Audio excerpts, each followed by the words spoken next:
Oh, hey, I'm glad you're here. For many of us, films transport us to faraway lands. They give us windows into other cultures and in some ways make the world seem a little bit smaller. I know that I learned as a male that I should stay away from water due to Greenaway's film Drowning by Numbers. Or that we should never colonialize Mars from Carpenter's Ghosts of Mars. Or that I'll probably be murdered in high school from Pallenberg's Cutting Class. Yes, even if you're as good looking as Brad Pitt. Which I'm not, although Barbizon did call me in the 80s to see if I was interested in headshots. Of course I wasn't. I wasn't wearing Z Cavaricci jeans and a silk dress shirt to only have a photo taken of my flat-top mullet, even if it did feature a stunning amount of sun in highlights. What was I talking about? Oh yeah. My favorite ways to watch film, that's my film voice, is to barely exist. I don't eat anything. I'm not drinking sodas. I just breathe and give completely into the film. For me, I want to get lost in whatever takes place. That's the risk, is you're in the hands of these filmmakers. And we all have favorites. Today's film is one of those true delights.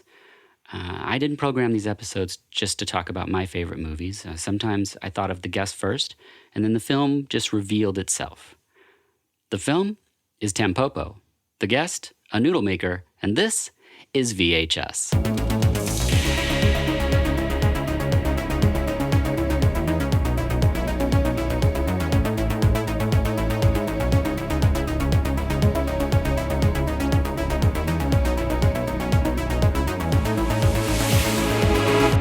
Hello, and welcome to VHS. I'm your host, Dirk Marshall, and I'm joined in the studio by Lola Milholland, who is a noodle entrepreneur, co-founder, and CEO of Umi Organic.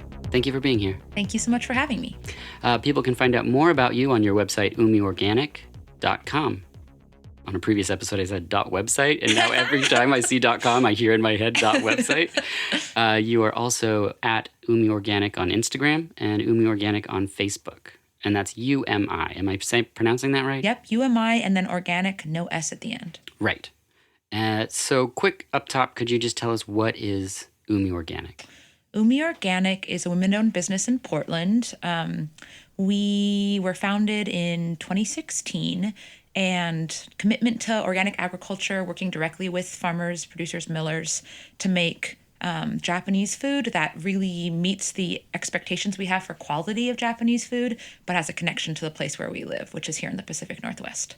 So we started with a fresh organic ramen noodle and have ventured into some sauces and are now working on a organic yakisoba noodle, which is going to go into Portland Public Schools for lunch. That's so awesome.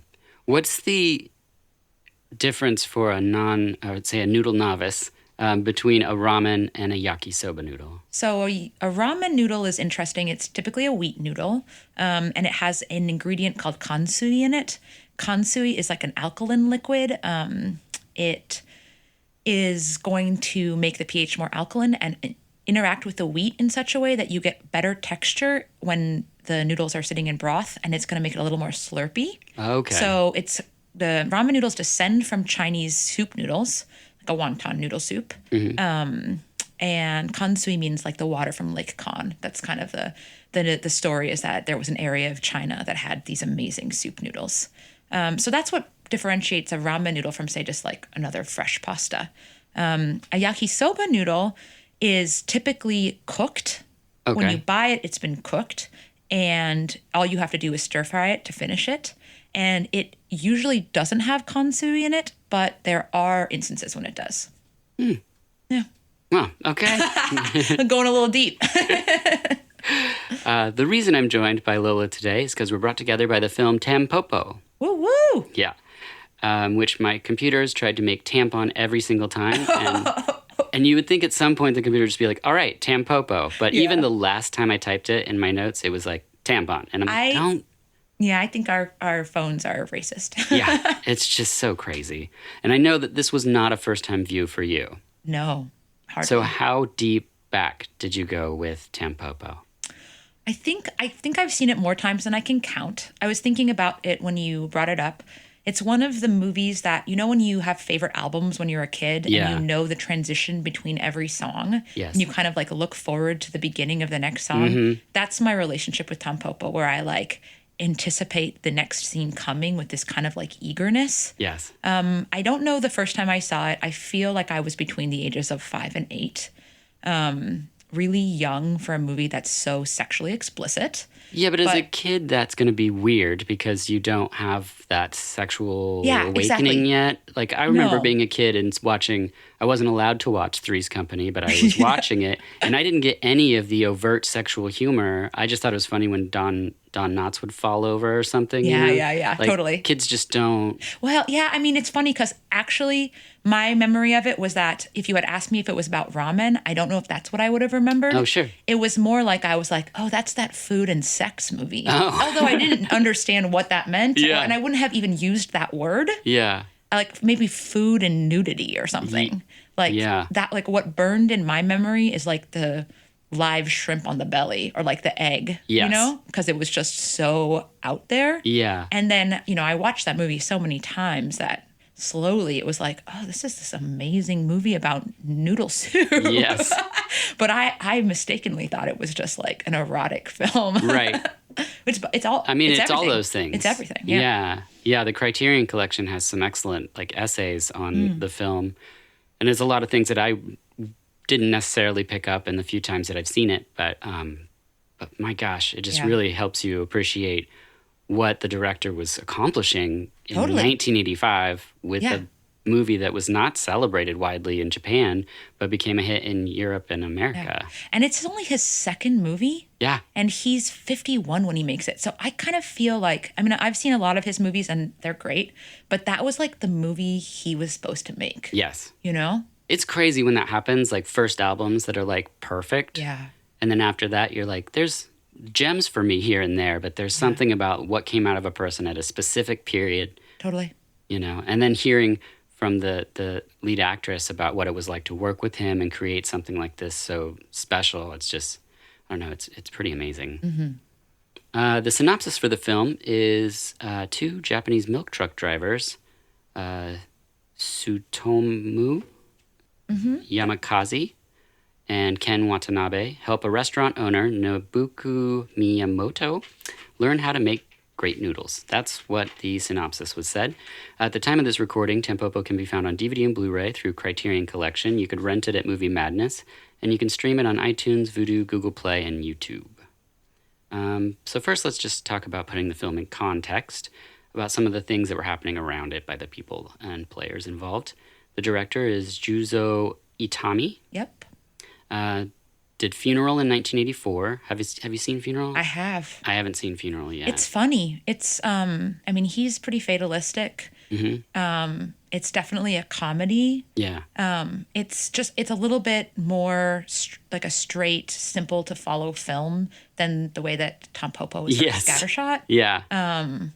But it's a fun view. Wow. Tampopo is 1985, like you said, second movie. That's wild. A Taxing Woman in 87. A Taxing Woman Returns in 88. A Tale of a Golden Geisha in 90. Minbo no Onna in 1992. Have you seen that one? I have seen that one. I haven't seen that one, but that's... Yeah. Well, I mean, that's the movie. We can talk about this later, but that's...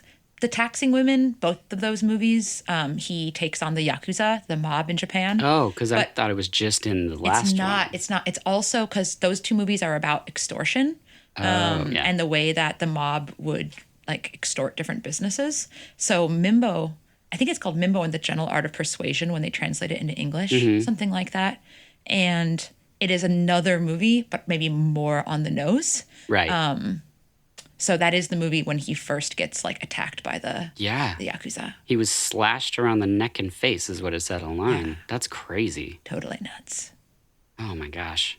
And then I read about his death, which was just so tragic. I know. I remember when he died because I was like enough of a fan and my parents were enough of fans that I was watching his movies as they were coming out when I was growing up. That's rad. So I saw at Cinema 21 at least... what is the name of the movie? I'm not sure if I remember, but there's this amazing movie about basically him, a director, who gets sick, and it opens with this insane scene where the camera is in his intestines, like crawling around, you know?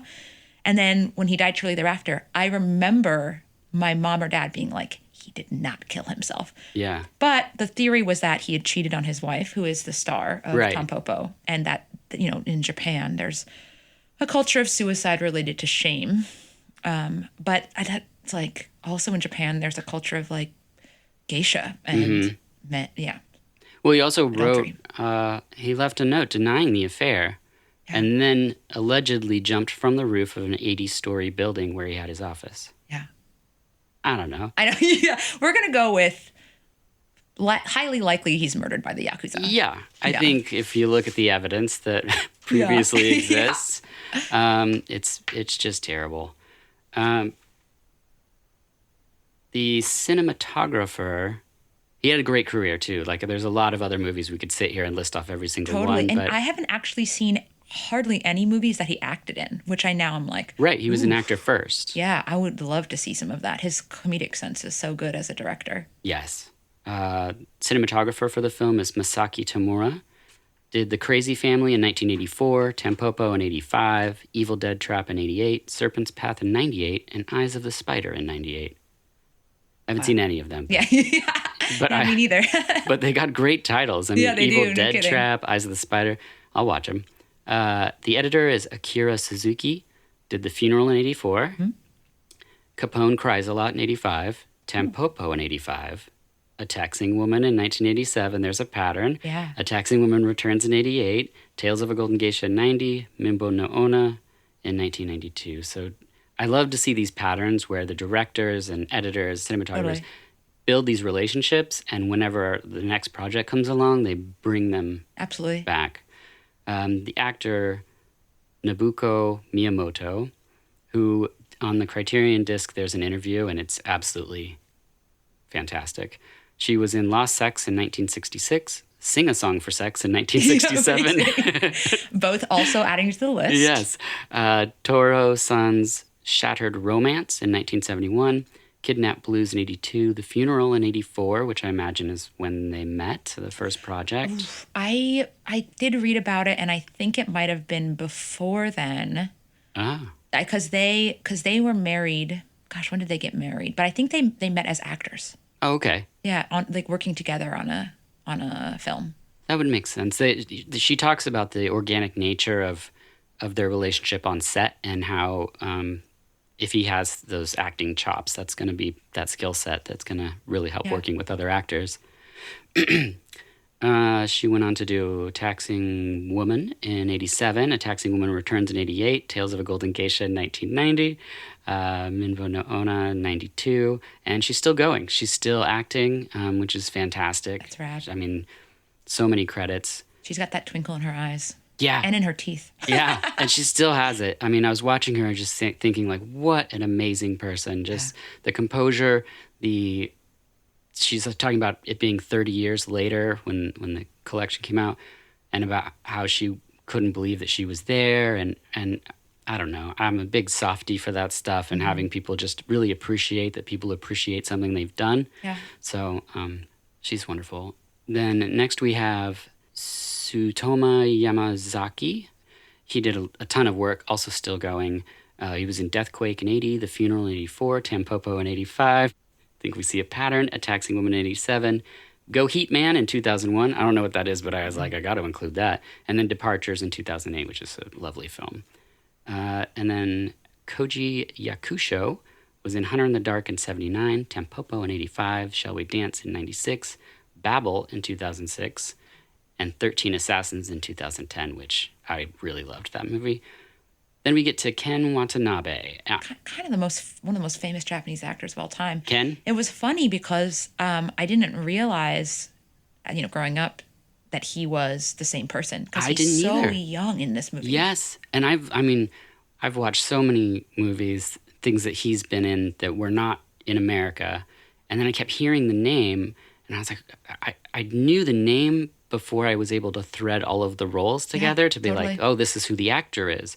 And then once you do, it's like, oh my gosh, he's been in so many amazing films going back to before Tampopo. Yeah, crazy. And then rewatching Tampopo for this conversation, I was like, he's the young guy? Yeah, I know. I know, right, totally. That amazing opening scene where he's like cast himself in that novel. Yeah.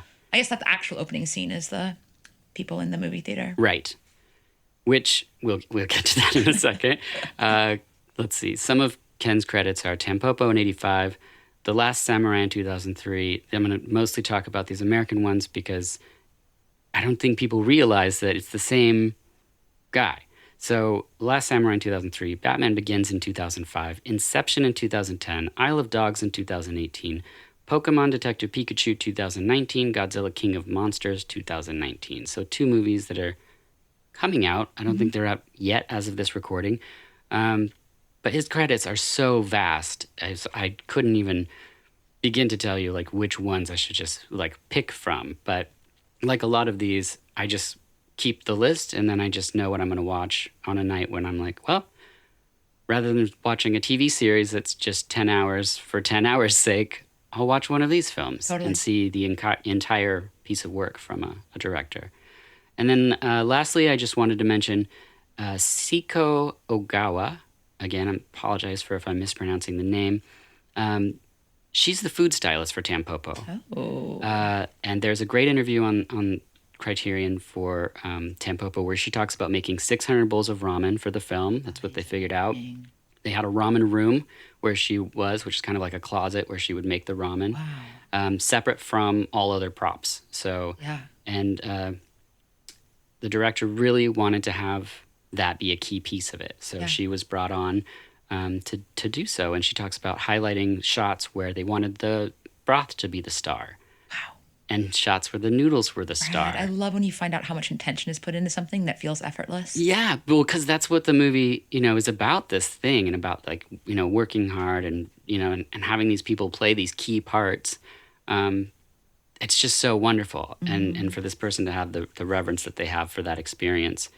And she says that the film is composed like a bowl of ramen with a central story, and then there's these key players and bits that are all furthering the story, but they are the components that make up that bowl of ramen, which it's staggering for me to like watch a movie that I've seen previously and see it in a completely different way, which is fantastic because I'm thinking about it for this conversation about noodles. Yeah. And then to have the person I reach out to be like, oh yeah, I love that movie. Oh, totally. Yeah. Then I was like, oh, this was meant to be then. Yeah. Is there anywhere you want to start? I mean, I could just talk about that movie all day long. So I'm not sure. Because we can start at the beginning if you'd like. Yeah. Let's see if we can actually remember. I mean, so I'll confess, I didn't rewatch the movie for this conversation because I feel like I know that movie. Yeah. But this will be a good test. We could also start at the end. Sure. So one of the things that is interesting to me about that movie is that we think of it as a movie that's about ramen and a quest to make the best bowl of ramen a person can that is also an expression of themselves. But actually that movie is that plus a movie about all kinds of Japanese food. And I'm curious if that stylist worked on some of the other pieces. One of the most memorable scenes to me that I think about often is that final scene when the man and the woman who we've seen throughout the film interacting. They open the film. They have these erotic encounters in different hotel rooms. Yes. Amazing different food props. And at the end, he is some version of a gangster. I'm curious what you think he is, what that character is. I think that's what we're supposed to get, is that he is some kind of, the way that he enters in the beginning and he has like an entourage and they're setting up like to watch the film, which any movie where you break the fourth wall at the beginning, I'm in. Yeah, really? I roll the dice there for me. I love, like movies for me it's that cliche of like, it's my roller coaster. Yeah. So if I sit down and it starts and that's what's happening, then my brain instantly goes, how is it going to end? Like, what's going to be the thing? Yeah, I guess by starting at the end, I'm also starting at the beginning because he's that through line. Yeah. But it's so interesting, right? They break the fourth wall. They're sitting. He's with his super hot lady and somebody's making too much noise while they eat. And then the movie starts and the movie that's playing is about an old man teaching a young man, Ken Watanabe, Yeah. how to properly eat and appreciate ramen. Yeah. But then we break from that because that is actually a man reading a novel Yes. to someone driving. So we've Yeah. actually gone through like a warped maze. Yeah. Are the gangsters still watching this movie that involves these two dairymen? Exactly, yeah. And I think like that that series of like turns gets you in a like a very loose place. Yes. It makes you feel very open to how dramatically this movie is going to bounce all over the place. Yeah. So yeah, the actual final scene of that movie is the woman and the baby. But Yes. before that, the one I wanted to talk about is our gangster's been shot. Yes. And he's stumbling and he's going to die. And he's going to die in the arms of his loved one. And he says, you know, I always wanted to eat this one sausage with you. Yeah. There are these wild boars Yes. in the mountains. It's quite a monologue. And they dig and they eat these wild sweet potatoes. Yeah. And there's a moment when their intestines are filled with only the sweet potatoes. Mm-hmm. And that's this specialty of Japan, of that area. Yeah. And they grill them, I'm sure, over some super special charcoal. I think he Japanese says food. the type of charcoal in the... Yeah. And I always wanted to eat that with you. Mm-hmm. And to me, that moment, as much as any moment in that entire movie, like comes back to me when I think about like what food can be, Yeah. our relationship to it, how kind of both gorgeous and grotesque it can be at once. Mm-hmm. I just find it all amazing. Yeah. No, I do too. The other thing about the death scene is he dies on a playground. It's like a Right. very small playground. And it's pouring rain, and he's Yeah. wearing white pants that instantly become see-through. So as he's tumbling, which there's a lot of tumbling, you can see his entire rear perfectly. It's like the most nudity maybe in the movie, but yeah. Totally. It's funny that, like, I would say, to kind of weave back in my own story, that I don't know that when I was starting this business, I thought specifically about Tampopo Sure. because the journey that she goes on, I mean, I think it's a really good metaphor for how we actually get things done, which is that we never do it in isolation. Right. We always have to seek support from other people and expertise. And the more open you are to that, the higher you can achieve. Yeah. And like part of the journey of that movie is her finding these different experts in unexpected places. And they're all helping her. And so I think that is actually a really good description of what a lot of entrepreneurs do. And it's definitely true for me. But I wanted to make the best possible noodle that I can. And I wanted to do my business in a way that like, you know, represented seeking excellence. But to me, Tampopo was like beyond the beyond. Right. Yeah. You know, like it's just next level. It's like professional. I mean, I guess I am a professional. It's You like are, yeah. Professional athletes. Do, Yes. You know. It's true. I mean, the more that I think about it, you know, she has the restaurant and she knows that she wants to be better at something. Yeah. And so she asks them and they give her critique, and then she puts forth the energy to work for something is the story that unfolds. There's not Totally. friction. There's not, you know, it's really a film that it's saying a lot of things, but one of the great things I think it's saying is like, you can do it. Yep.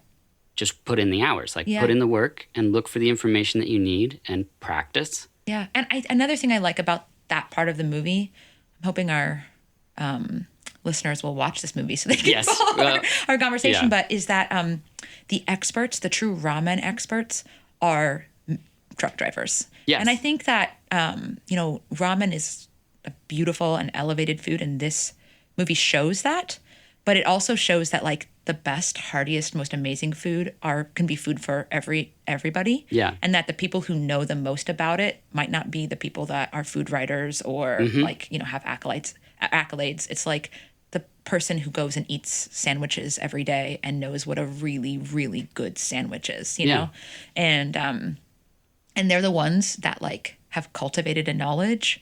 And I would say also this movie expresses just how many people in Japan, as in my experience, almost everyone, pays attention to their food, cares about how delicious it is. I mean, in Japan, you can eat really inexpensive food that will blow your mind. Yeah.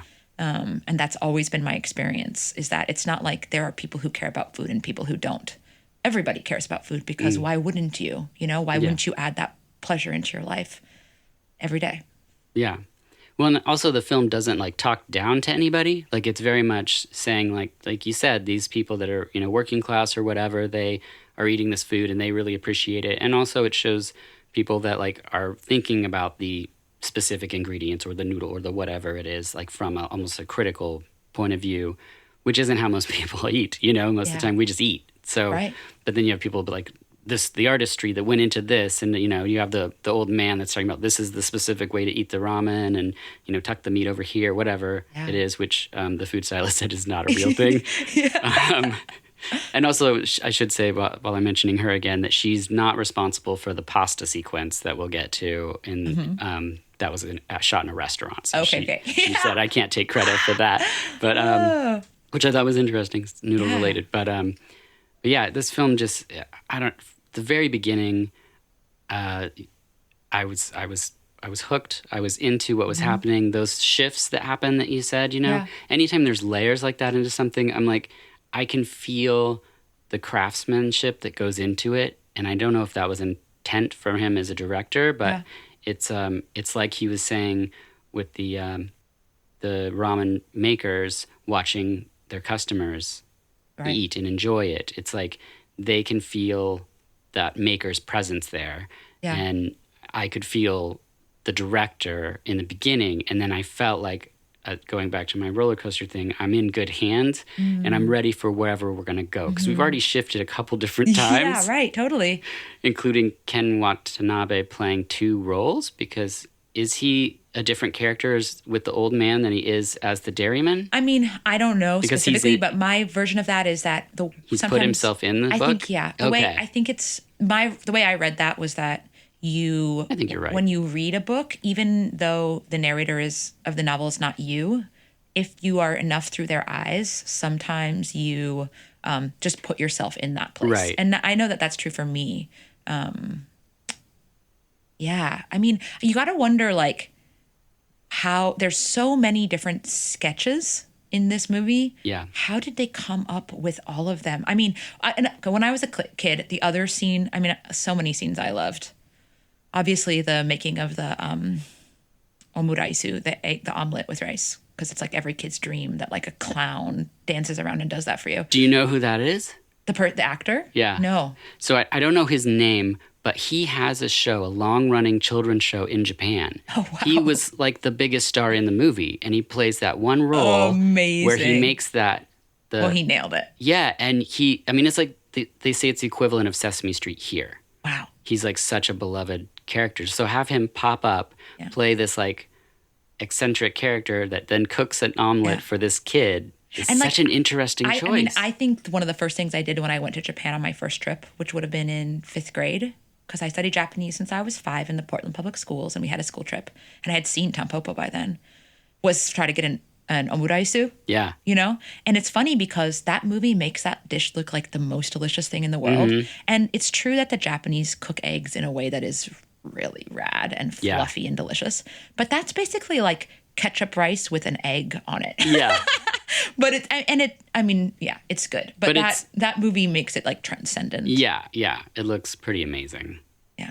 Going back to the beginning, as we start in a theater, the couple enters, they're served food and drinks. The man notices us as the audience and says, "You're at the movies too, huh? What you eating?" Which is a great opening line for a movie. He then mentions the crinkling wrappers, and then he says he's going to kill the person if they make noise again. As a person who has terrible luck in theaters, I loved this part so much because people can be very inconsiderate in theaters. Mm-hmm. But since we're talking about a movie with ramen in it, and you make noodles, and it starts in a theater, I thought it would be nice if you shared the story about your business and Tampopo playing here in Portland. Well, so Eric of Mississippi Records, who I just think the world of, does a film series at the Hollywood Theater here in Portland, and they're usually films that are about music or the music itself is important, about musicians. But he, after Trump was elected, is kind of like an uplifting experience for people to kind of shake off the doldrums. He decided to screen Tampopo, and I offered that I would make ramen for free for everybody in the audience to get to eat during those opening scenes. Yeah. And it just the idea that I would in any way get to participate in Tampopo was so exciting for me. Yeah.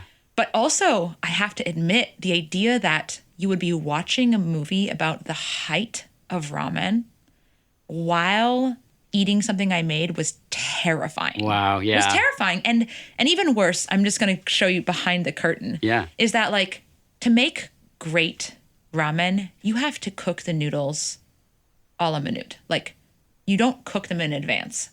You cook them right when it's ordered. And that opening scene is so funny to me because I have the opposite thing when I'm serving somebody a hot bowl of soup. I'm like, eat it now, eat it now, eat it now. Old man, don't wait. Don't push your pork into the broth. You eat it now because you want the noodles to be really chewy, and like the Japanese word for that is koshi, where it just like really interacts properly, like the texture, and everything's supposed to be hot. Anyway, so I couldn't cook 300 people Right, of course. noodles, and I had to cook the noodles in advance. I was running a kitchen at the Mercado at the time. Chill them all down, and then serve it. And I tasted it, and it like didn't meet my standard. Geez, yeah. And I just like wilted, And thank goodness I had a good friend there who was like, everyone in this audience is about to watch one of the greatest movies of all time, and they're eating a free bowl of ramen. Right. No one is unhappy right now. But it was so mortifying to me. And then luckily that was such a popular screening. They reshowed it. I did it again, and I like did a better job. And I felt like really good about, at least it was as good as it could be, I felt, in that situation. Yes. And I don't know. It's funny. I don't remember if anyone was specifically annoyed that everyone's slurping during the that movie. Oh, that's so true. Yeah, but it was over pretty fast. So, yeah. No, just in the beginning. Just the beginning. I just love that. That sounds like such an amazing It was so way to it was so enter dreamy. the And then film. this really cool artist who has that shop Flutter made a pan painted poster of Tampopo, and then wrote like, ramen furnished by Umi Organic, and I framed it and put it on my wall because it's just like the height for me. It's so great. The next thing that happens in the film, we've already touched on, the old man and the protege. It's mentioned that the elderly man has studied ramen for 40 years, which is, you gotta love that. Then we move to the black and white shots of the people. And then I wrote this, the story is making them hungry, so they had to stop reading, which is great. I know, to have at the beginning of a film that's going to just continually keep referencing food. They're well, that's too much, so we've got to stop right here. And you're like, well, I'm going to be so hungry by the time this ends. Totally. They interrupt a child who's being beat up by bullies, which is a great scene. And then I just typed, OMG, it's a Western. Yeah, right. I mean, it's so funny because it is a Western. They have that those horns on the front of their truck. Yep. And, it's about creating a, group of different vigilantes who come together. But, I mean, it's so many things beyond that. It is. You gotta wonder, I mean, okay, so I don't know why this is what's coming to my mind, but if you think about some of those great Ennio Morricone Westerns, they're really versions of Japanese films by Akira Kurosawa. And so there is this really interesting history of Western films actually aping these old Japanese films. And if you think about that, it's like, how different are those genres really? Like that samurai, I guess the Ronin would be the right name for the kind of characters that the Shirimafune plays that later becomes The Good, the Bad, and the Ugly and all those different characters. But it's not that far away. No, there was even a film, I want to say it's The Untouchables. It was either The Untouchables or Tombstone, which are two very different movies. But they were based off of, whichever one it was based off a Japanese film. And now there is a Japanese film that came out in recent years that's based off of that film. So it's like they're basing a film off of a film that was based off of their culture. And it's a return to Japan. Yeah, and I recently learned that, so Yojimbo is like one of my favorite movies of all time. Yeah. And it's actually inspired by an American novel called Red Harvest. So it's like, I guess what we really see happening is that people who are really creative are always taking influences from lots of different places. Which is something that happens in the movie as well. It would be amazing if I knew more films that had taken their inspiration from Tampopo. Like, we could use a few more movies venturing in that realm. I'm sure there's a part of some Tarantino movie that's true. Scene, you know? Yeah, for reals. Yeah. And one of the things I read about Tampopo is that Western sensibility that's not, I don't think it's super heavy-handed in the movie, but in this beginning sequence I think we get the most of it. Yep. That's what really helped it be popular in the pockets that it was in the States. Oh, funny. Yeah. This is just that part. And they were like, Itami, what he was doing was not making a traditional Japanese film. He was making this like Western film, and that's why they say possibly it didn't resonate with the Japanese audience. Interesting. The other thing is that people possibly in Japan just saw it as a movie about something that they already encounter all the time, which was ramen, and so it was not widely seen and respected as much as it did. Yeah. I'm like playing right now in my mind on the funniness of like the Western that becomes the spaghetti Western that then becomes like the ramen Western. I think another important thing about that movie for Americans, although, I was born the year it came out, so I didn't experience it in real time, is that like, there's this huge backlash to Japan because they're outcompeting us in cars, and there's just this sense of this rising economy. And what we think of Japanese food is sushi. Right. It's like this sort of raw fish, and there's something kind of like, who are these people that eat raw fish? But actually, this movie shows that there's this entirely different and deep world. Yes. Are we going to jump around? I feel like we could jump to those girls eating spaghetti. Yeah, we could jump anywhere. Because it's funny, there's elements of that scene where, Japan is such an interesting country. I studied Japanese for a long time. I actually did my thesis in college on Japanese beef, the history of it. Wow. And other than Wagyu beef? Well, because that's all I could tell you. And even that I'm probably mispronouncing. No. I mean, the subject for another podcast. But the truth is that in Japan, they had cows for a long time helping in agriculture, but they were so critical. And because of Buddhist and Shinto prohibitions, only the people that were considered like the untouchables, Burakumin, the people at the bottom, ate beef, or, they're the same people that worked with leather. No one else ate it. And then Japan goes through this insane and very rapid westernization. They're a totally closed country for hundreds of years. And then Commodore Perry comes in with his gunboats. And Japan has a decision to make. Like, are we going to try to fight and stay closed, or are we going to open ourselves? And if you look at the history that unfolds in the next 100 years, Japan transforms rapidly and radically. And the reason I bring that up, beef is part of that story because they start to eat something that was until then like literally like repulsive and forbidden to them. And they, over 100 years, make that into the most expensive beef in the entire world. It's kind of a cool metaphor for lots of things Japan has done, but but like that movie has that moment where these women are trying to learn how to eat food properly in a Western way. Right. And it's these like beautiful young women who are trying to study like table manners.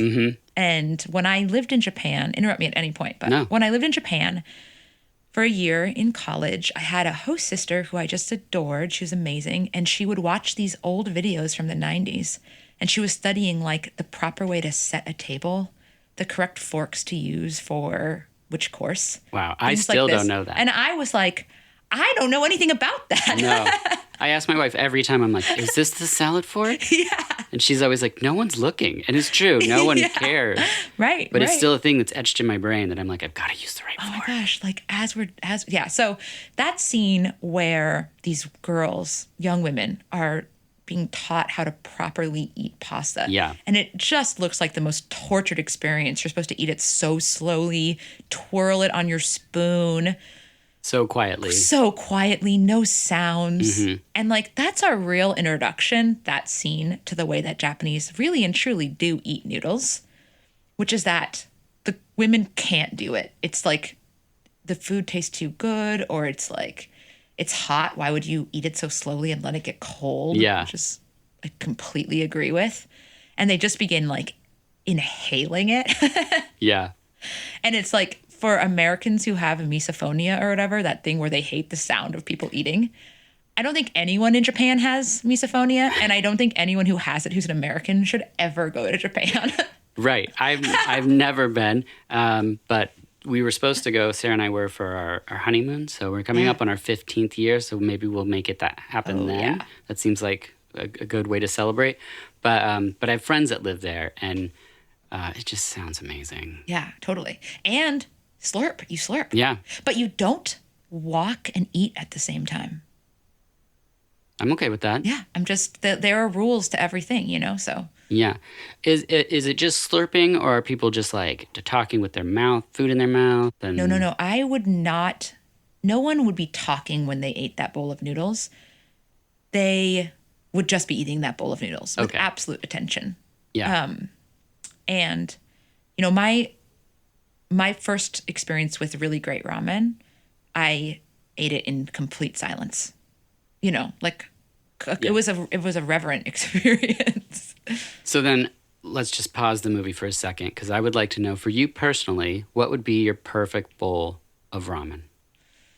I think that all food is like totally related to the moment in your life, Sure. and the time and the place and all those things. And so Let's At have any- a moment. yeah, at any moment. But my first bowl of ramen that changed my life, the course of my life, Yeah. probably this movie also, was in Kyushu in Fukuoka, which is the home of tonkotsu ramen, which is that long cooked pork bone broth. Yeah. It's a really rich, really cloudy broth.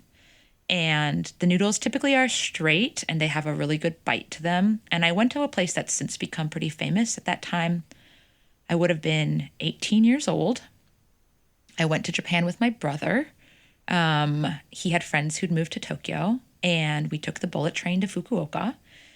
And we walked to this restaurant, and it's this really interesting place that there's one ramen on the menu, but you can make like kind of like altering, you know, your Kind of like we see in the movie where they're like heavy on the this or Yes, extra scallion. exactly. Or, okay.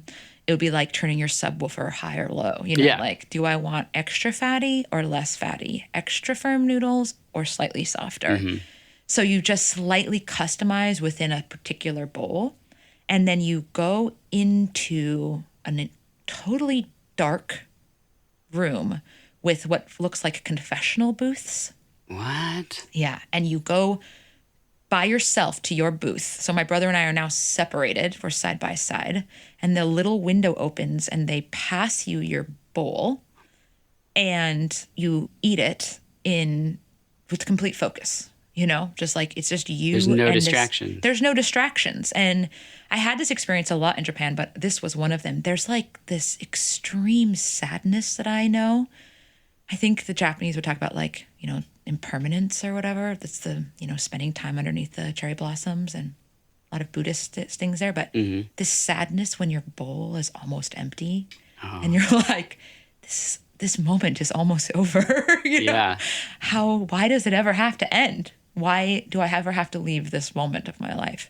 I mean, it is I think, I ate a lot of top ramen growing up and I loved it. Sure. And actually, I still have a lot of amazement at how just simply tasty that is. But this is like something extremely next level. Right. It's very different. It's very different, and it really can get inside you, So what else was, it was noodles, the broth. What is there pork? Is there seaweed? There's What's in chashu. there? There's like really nice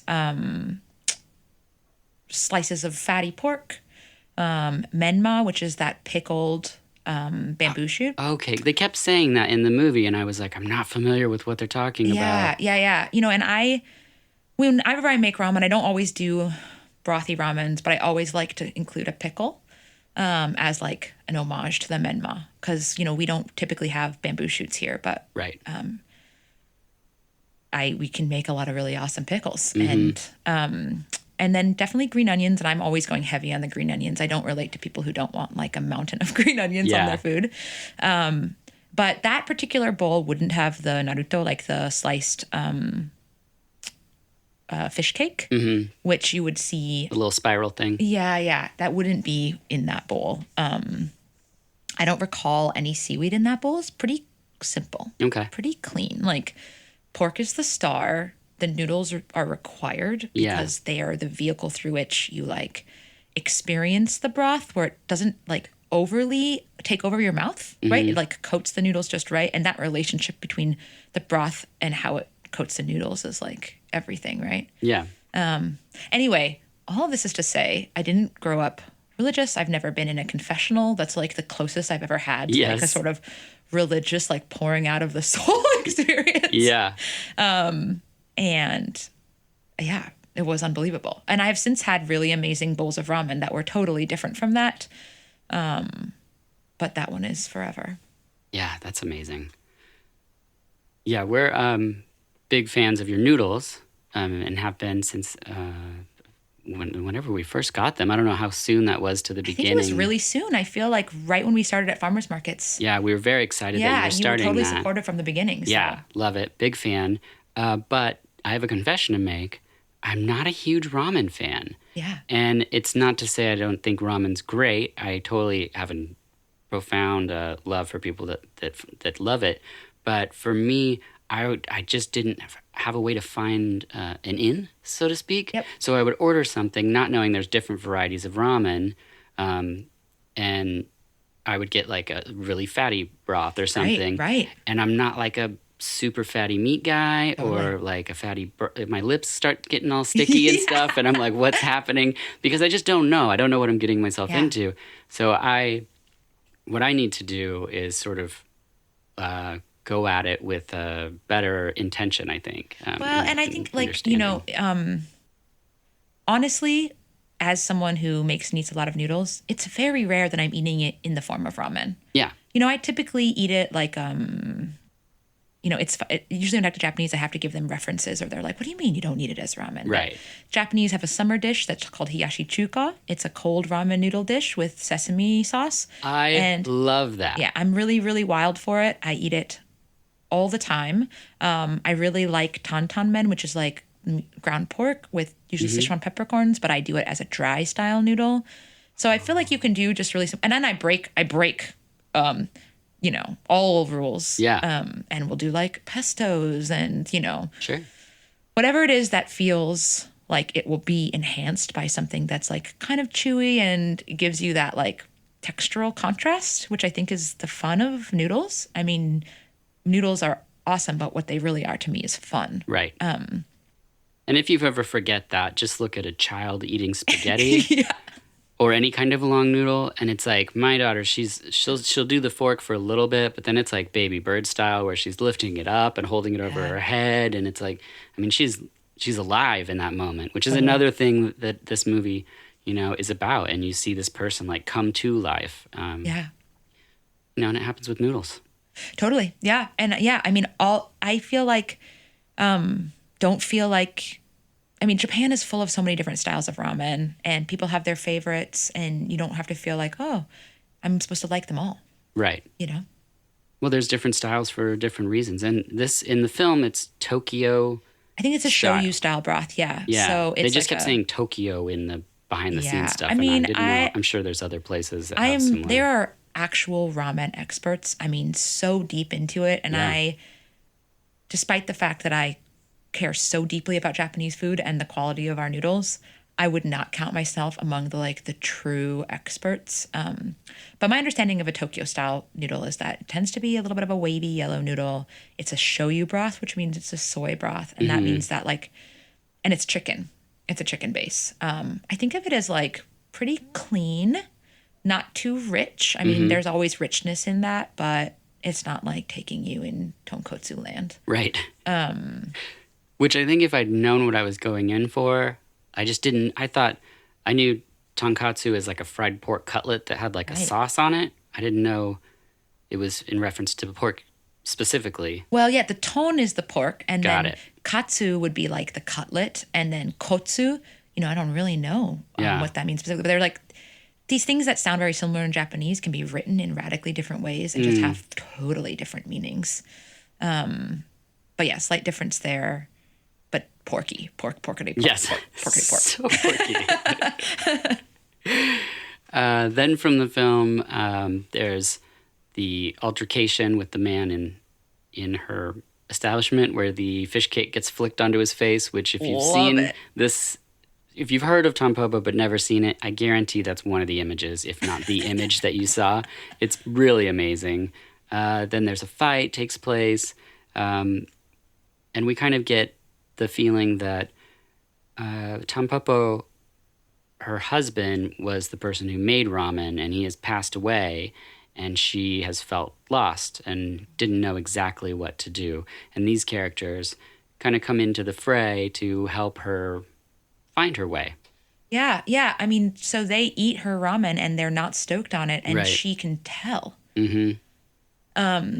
And later in the movie, we see other ramen chefs making sure, the real masters making sure that everyone finishes their soup to the last drop. And I have to say that even though that sounds silly, my experience at the farmer's market is that I always check the bowl and see what was left behind.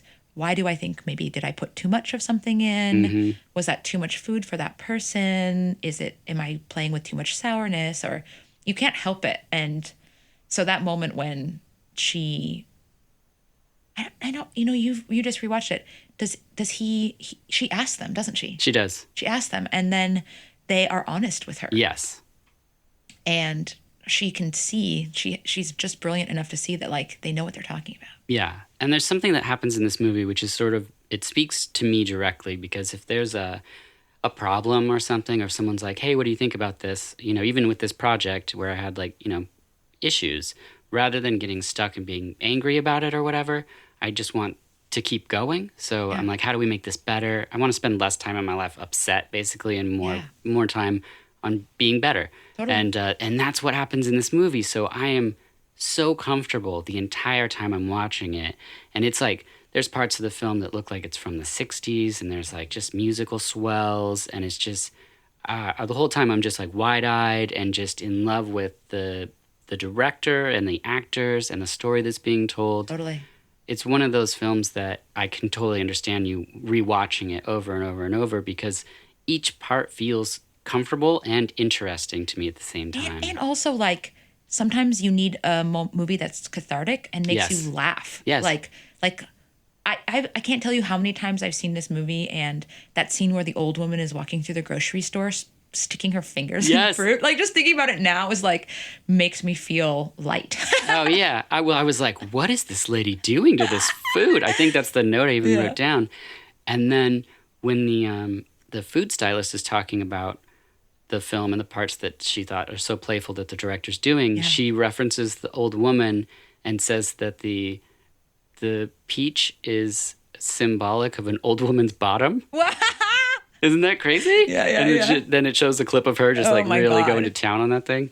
Yeah, that is. I mean, another thing about this movie is that it shows this moment in Japanese history when this kind of level of wealth is rising, right? Their economy seems unstoppable. The reason I studied Japanese is because Japan had become such a world economy that they decided to create a school in Portland that would teach young kids Japanese to help them become cultural ambassadors. That's awesome.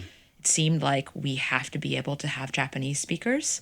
But you see that in that scene, in that fancy pantsy grocery store. You see it in that amazing scene where all the businessmen are out to dinner and they're supposed to like, you know, do exactly as the eldest, most high ranking businessman tells. Yes, I But love that that young scene. man like deeply knows wines. Like, you know, and he has a total sense of how wine is supposed to interact with food, and he, you know, does not follow protocol. And I love that. I love like what it shows about Japan Mm-hmm. and the way it was changing and this like reverence for food. It's a really interesting capture of that time in Japanese history. Yeah, it's just so good. So we know how she starts her path on ramen, but how did you start yours? Yeah, so I love ramen, but I love a lot of Japanese foods. I also love to make miso Mm-hmm. and make it pretty regularly. And you know, I studied Japanese since I was 5, lived in Japan my junior year of college, studied Japanese throughout college, Japanese language and culture. And like maybe some part of me thought that I would become a scholar Mm-hmm. with a focus on beef around the world Yeah. or maybe Japanese food culture, cultural historian, something in that realm. But I was kind of burnt out on school and feeling very passionate about food issues. So I came back to Portland to work at a nonprofit called Ecotrust and work on improving school lunch. It was really the thing that I wanted to be part of. Which is And amazing because before I worked in food, I worked, excuse me, at a behavioral school. I did that for 10 years. And in that, I would have kids that would have feeding protocols. So certain foods they could yeah, have, couldn't have. Um, they had to be, cut into different size bites yeah, and things like interesting. that. So I would always talk to the lunch lady. There was one Yeah, lunch lady. And no one really talked to this lady, but I did. And in doing so, she told me about the entire time that she's been a lunch lady and about how there used to be a group of women that would show up in the morning and they would bake all the rolls and they would, make all the food from scratch. yeah, And you imagine the camaraderie of these ladies at the time. Could be anybody, but these were women and they were there for each other and making all this food for kids, which is an amazing yeah, thing. And while she's telling me this story, she's squeezing a giant sack of macaroni and cheese that's been pre-prepared and yeah. shipped there. I mean, the level of care that's been shown now to school lunches is Well, disgusting. yeah, but Portland has done a lot to improve it. I hope I'm so. so impressed. I feel like, you know, we have ideas about what school lunch is, and they're not totally wrong because we have built our school lunch program nationally on commodity Sure. systems and the way that the military moves food, which is its own interesting topic. But in Portland, the amount of work that nutrition services staff has put in, and also like so the first job I had, we worked to get legislation passed to give more money to schools to be able to buy local fresh ingredients. So I just am there's so much more to do, but I'm so impressed by the steps forward that they've been making. So that was like my passion. Yeah, it's Or awesome. was it like, or was Japanese food my passion, Oh, right? really? Like when I'm working at that nonprofit, I'm totally committed to it. But at home, I was making noodles all the time. I traveled to Japan for 5 weeks and just thought about food the entire time. And so grew up here in this Japanese program. And one of the moms of the kids that I went to school with since I was 5, Valerie Otani, super amazing artist here in Portland, knew how into Japanese food I was and that I had been trying to make noodles. And she found out about a ramen making workshop that was being hosted in town. This is 2008. Okay. So 1 year after I moved back, at a place called the Wheat Marketing Center. The Wheat Marketing Center is right along the Broadway Bridge on the west side on the Willamette River. Okay. And it's this laboratory where they study Western wheat. So they get wheat samples from all over the West and they're looking for like, how does this, like, what are the gluten levels, the ash levels? How does the elasticity work? They have lots of different cool machines and they have this rad noodle machine, the Tokyo Menki, which just means a Tokyo machine. Oh, But it's this like noodle line. And at the time, he's just left that job last year, but this man named Gary Howe worked there. The noodle science expert, in my opinion, of the world. I mean, I'm sure that there are people who have written. What's their name? His name is Gary Howe. Gary Howe. I'm sure there are people who have written, don't speak English, have written extensively about noodles in Chinese and Japanese Sure. that I don't have access to. But he wrote a textbook on noodles that is like 1,000 pages long. I'm probably exaggerating by like maybe 200 pages, Okay. and many hundreds of dollars. And he knows noodles inside and out. And he was teaching a workshop to people from all over the world interested in making ramen. Not ramen from scratch, but like, ramen, people making ramen in Nigeria, people making ramen in Argentina, people making ramen in Korea. And do we want to buy wheat from the United States? If we do, what are we looking for? What kind of specs are we after? And I was like, that is so fascinating. And I asked if I could attend. It was a $1,000 week-long ramen workshop. Whoa. And I asked if I could attend as a journalist for free. And they said yes. What? So I went, I guess I'm 23 at this time. I went to this workshop and spent 5 days with people from all over the world interested in making noodles. And we made noodles and we made instant ramen, which I can't express in words the sensation of holding in my hands instant ramen that I made. Yeah. It was like floating into the air. And my friend, eventually, instant ramen, by the way, you steam it. And then traditionally it would be deep fried. They also can do other things now, but that's what makes it so high calorie in part. But what happens is that you steam it, you're par cooking it. And then when you do that action, you break the surface of the noodle. It becomes like bee comb and then honeycomb. Whoa. And then when you do hot water, it's very easy for it to infiltrate and finish that noodle. And so anyway, I was holding in my hand these instant noodles. And then eventually, it had been cooked. It started to become rancid in my cupboard like 5 years later. And I was telling my friend Joanna that I was going to compost it, and she took it from me. And she's like, someday you're going to want this still, and I'm going to keep it. Whoa. And I was like, I should just bronze it. You know? Yeah. It's true. So anyway, after that experience, which was so interesting, I learned so much about wheat. I learned about protein levels and gluten levels. I, at the time, was thinking, it turns out, I'm getting into too much depth. I know that you No, edited that's some great. of this, but turns out that Portland is the largest wheat and barley export gate in the country. Wheat and barley constantly passes through our city. It goes down train lines, down by barge. Why There's is huge that? silos. It's like we grow most of our wheat in the West, Montana, Wyoming, Oregon, Washington. We're big wheat producers, and these train routes have taken us often along the Columbia River and along the Willamette River. And here is where barges get loaded, and they mostly go to Japan. I mean, Japan got a huge population on a volcanic island without a lot of arable land. It depends on food imports. And so I learned, oh my gosh, so much wheat going to Japan. And,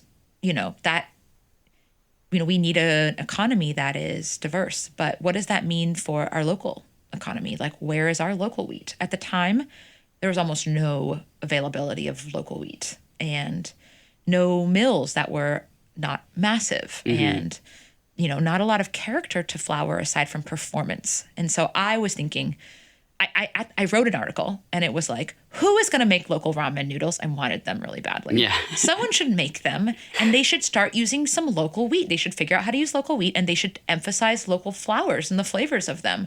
This is an opportunity, and it could help us, create more food security, and it will bring, I was buying imported noodles from Japan. Yeah. I was buying noodles with a lot of preservatives in them. And so I was just throwing it out there, like, somebody's got to do this. And then you read your own article and were like, Yeah. I mean, it took me 8 years before I followed up on my own advice. But I thought about it the entire time. And I still think that's true of a lot of Japanese foods. There are so many fresh, amazing Japanese foods that we're importing, which, I'm not opposed to some imports, but there aren't reasons, we grow a lot of those raw ingredients here. And we could make some of those things here. So I hope that this business doesn't just end as a ramen business, that it has the chance to spread its wings. Yeah. Well, that is a fantastic story. I love it because I was really hoping that you were as passionate about the noodles that the business that you had started, which is now not just noodles, as you said, but I'm just talking about the beginning, because you feel that similar passion in the movie Tampopo. Yeah. And so it just is a perfect marriage. And I was going to say that, it took me a year to make the recipe for the first noodle because I was getting local flours and playing with them. And I was still working a job, but Sure. I'd go every week and spend hours just trying to be like a scientist. I'm going to only change one factor. Mm-hmm. And I made some horrific noodles. Like I relate to that scene where she like falls asleep and then the broth boils and it's not supposed to boil and she tastes it and she just like smashes the pot and spills it everywhere. Yeah. Like I made some noodles with so much kansui in them, which is that alkaline liquid, that my brother was like, I'll never eat another noodle you make ever again. It was a journey to come to a place where I felt like I'm emphasizing the flavor of these local grains, but it's performing the way that it has to. I don't want to make hippie food that doesn't like really meet my expectations. Yeah. No, I would disappoint myself, So it was definitely a journey, and I have never gone on the journey she went on with broth, and I'm excited to hear your podcast with that person because that is something I am so amazed and inspired by and hasn't been the thing I've put my energy into. Yeah, well, I've seen a lot of pasta books, but it's usually about Italian style noodles or I've never seen a book about making ramen. Yeah. And in Japan, the true crafts noodle, that's whatever, the artisan noodle. Kraft macaroni and cheese. Is soba. Yeah. Oh, for sure. And I've have a friend who's really amazing Japanese man, grows buckwheat, mills it, uses his own buckwheat to make soba by hand. Wow. He comes to Portland periodically and we make noodles together. But I can't do that. And I am okay with that. Yeah. Because I think that I'm a little bit too much of a generalist. I like to do lots of different things. I'm inspired to have creative outlets too. And I feel like soba is a life. If you give yourself to soba, you are giving your life to it. And to do less is to dishonor the art that it is. Yeah. And for people who are interested, it's made from buckwheat. Buckwheat is not a grain. It's in the rhubarb family. What? It's a seed and it has no gluten in it. And so most high-end soba, a lot of it is nihachi soba. It's 20% wheat, 80% buckwheat. Very difficult to make that noodle, but possible. The 100% soba noodles, I think you have to make a deal with the devil to be able to make that. It's like, it's pure magic. Yeah. And when I go to Japan, the first thing I do if I'm in Tokyo is, if I land in Tokyo, is like try to go find some place where they hand cut soba noodles because it is so awesome. I think that noodle is an incredible noodle. Yeah. That's maybe another chapter in your life. Yeah. Soba. Yeah.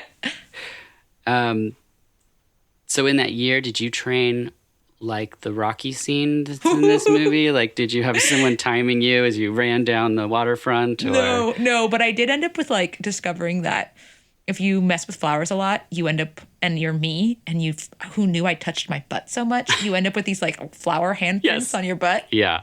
All the time. All bakers would be able to tell you that for sure. Just No, I didn't. And I also thank goodness, have not tired of eating noodles. Yeah. So grateful for that. I mean, whew.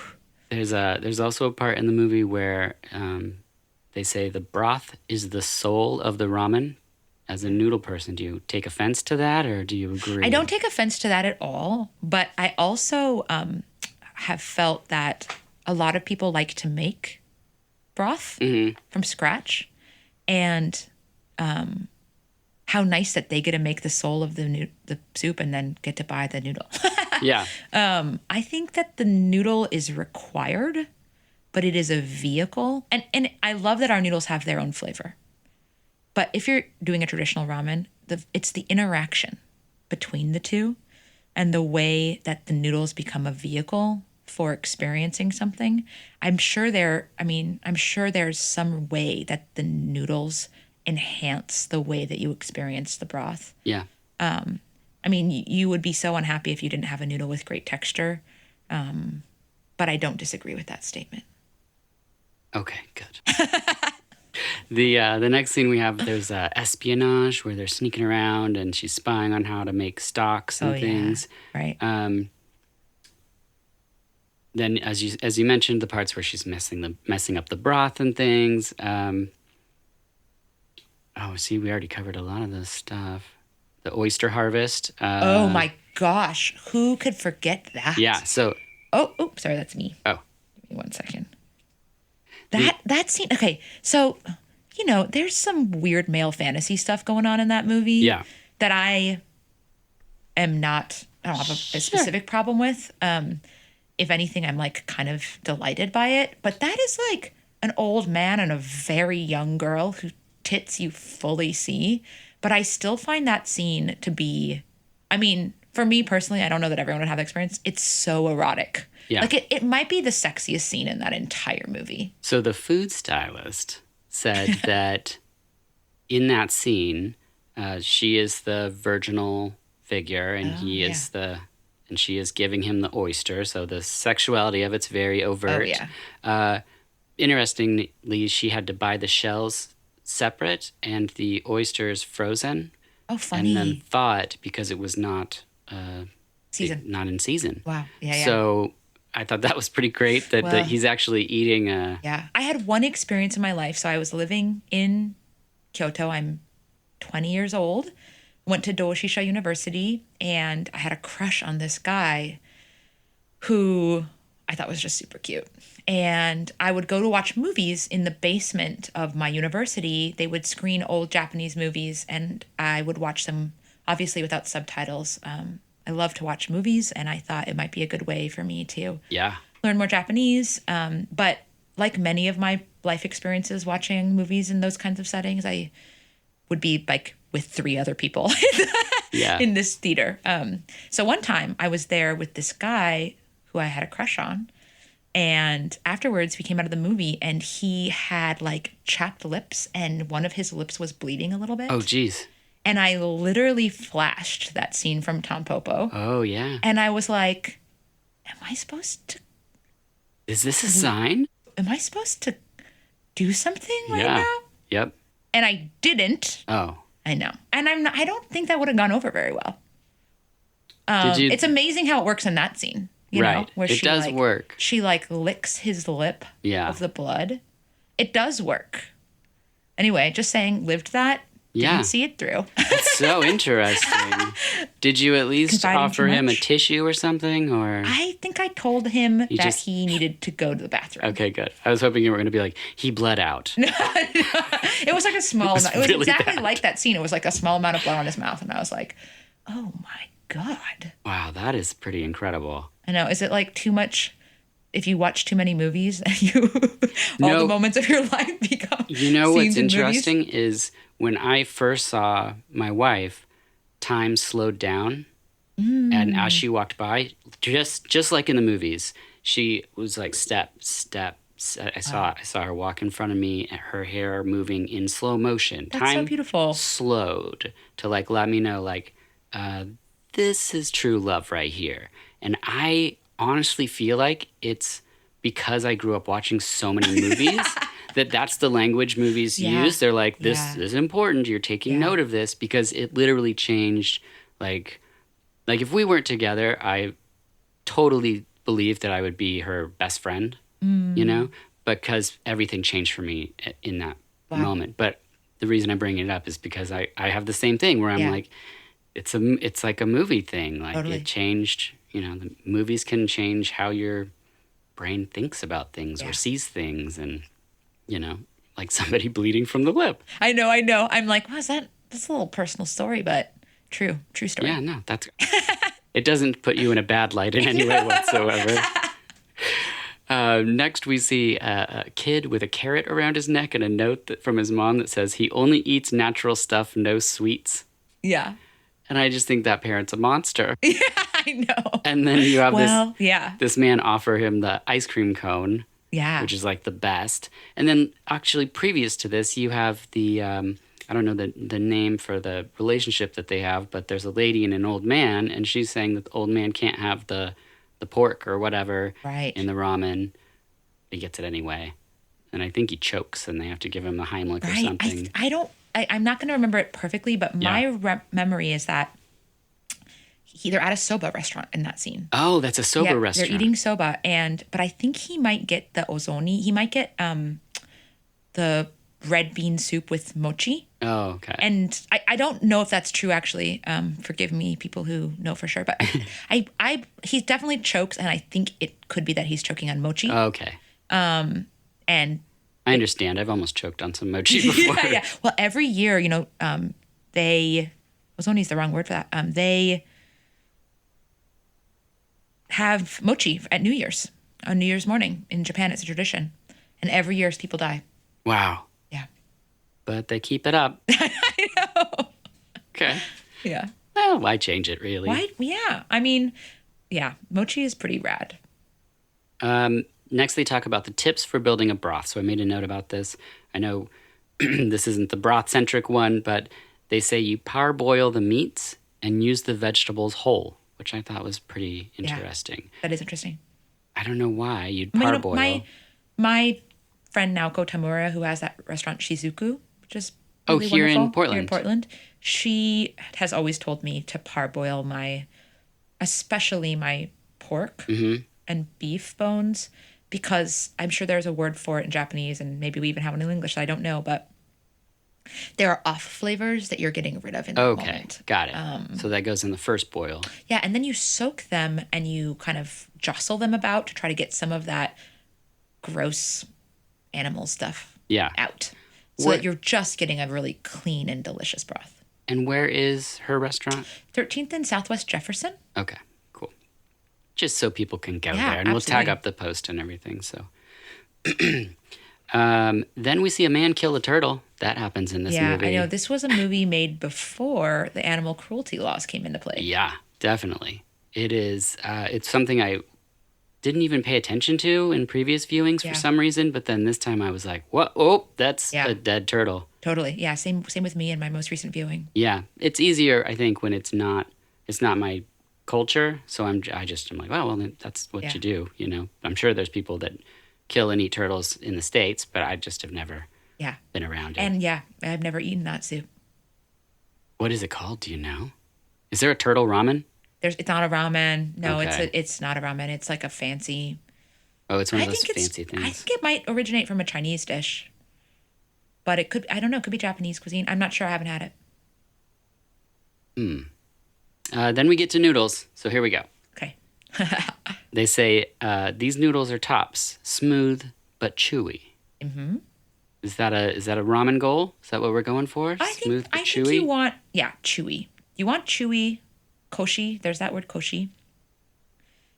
There's a really, really cool description in Japan that I have always loved. I heard it in reference to gyoza, those dumplings. And, you can imagine a handmade dumpling skin, and it's full of juicy pork. And what they say is that when you bite, it talks back to you. Oh, okay. And I'm not sure if that means like you bite into the dumpling. I think the skin has a certain chewiness that like responds under your teeth. Mm-hmm. And then also the dumpling probably squirts in your mouth, which is its own talking. But I've always thought that same idea should hold true with a ramen noodle. When you bite on it, it should talk back to you a little bit. It should respond. And that's different than, say, an udon noodle, which is also a wheat noodle. Softer. Softer, but I would describe it as a long bite. Yeah. So it's like, rather than, you don't want it to be soft or mushy, it should still have bite, but your teeth go like, long bite. Sure, I get it. It's because it's bigger noodle. Right. Whereas to me, a ramen noodle, there's a little bit of a boing, boing, boing. Yes, more boing, boing. And less. Yeah. Got it. These are technical terms, but absolutely. Yeah. The Japanese for sure have words for these. Yes. We're actually pretty excited in our house. This is going to sound weird maybe, but to introduce our daughter to udon. Because as I said earlier, she's never had them. She's had spaghetti noodles and things like that and ramen noodles. But just the size of it, we think she's going to think is so fun. Yeah. It's a pillow. Or giant worms is probably what she's going to go with. But then she mentions that they probably use lye water. I think you touched on lye earlier. Exactly. That's the kansui. Mm-hmm. And I heard a rumor that Portland, maybe it's not a rumor, I heard that a Japanese ramen house came to Portland and built their only American ramen spot here because of the alkali water is good for making noodles. Is that a truth? I can't answer that question. Okay. I heard that rumor too. Yeah. Could be true. I mean, I don't think of our water as especially alkaline. And Okay. we also use, I mean, that for sure, those people also use kansui Yeah. in some form in their noodles. I like that rumor. I mean, we have beautiful water in Portland. The Bull Run water is really amazing. And I would think the quality of the water more than the alkalinity would be a draw. Yeah, I just heard that and I never thought about our water in that way. And I mean, seems unlikely to me, but I do believe that they could have come here because they wanted access to that water. Yeah. For sure. There's a soy sauce factory in Salem that came to Salem because the climate mimicked where they were in Japan. We're on the same latitude. Similar. And they thought that it would, soy sauce is one of the many products, Japanese products, that's from this mold, koji. And they thought, our mold will thrive. Mm-hmm. Which we all know mold thrives in the western part of Oregon. Yeah, exactly. So they were like, I think our mold is going to thrive here. And they're doing well. Great. Then we have her tricking the chef to tell his noodle secrets, which is a beautiful exchange. I know. I also think right in there is that scene where I think she eats noodles at that man's restaurant. And that's when she decides, I've got to find out about his recipe. Yes. But they do this thing in that movie that I can't get enough of, where when she slurps the noodle, they make a sound that goes whoop. Yeah, yes, it's true. So, and I hear that sometimes when I slurp a single noodle in my own head, whoop. That's awesome. It's a movie. It's in your life now. It's it's steeped in your bones. So then we basically get to the makeover part of the restaurant, which is short-lived. It's also the part as we also see the death of we'll call him the gangster. Yeah. Happens all at this time. At this point of the movie, I was like, where else could this go?